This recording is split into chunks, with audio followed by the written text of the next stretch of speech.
Ba'zi farzandlar ko'p yig'laydigan bo'ladi. Shunga onalar aytadi, otalar aytadi, ovozini o'chir, kamroq yig'lat. Bu ham durust emas.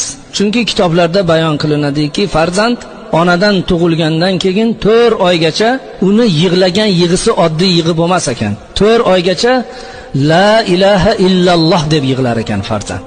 Keyingi 4 oyda Muhammadur Rasululloh deb yig'lar ekan. Keyingi 4 oyda Allohummag'firli va livalidayya deb yig'lar ekan. Ey bor Xudoyo, ota-onamni gunohini kechirgin deb Allohdan so'rab turar ekan. Shunday 4 oyda la ilaha illalloh desa, keyingi 4 oyda Muhammadur Rasululloh desa, keyingi 4 oyda ota-onani gunohini kechishligini Allohdan so'rab yig'laydigan farzandni ovozini o'chir, kamroq yig'lat deyishlikdan qo'rqish kerak. Ana farzandni Alloh tarafidan bizga ulug' rahmat, ne'mat ekanligi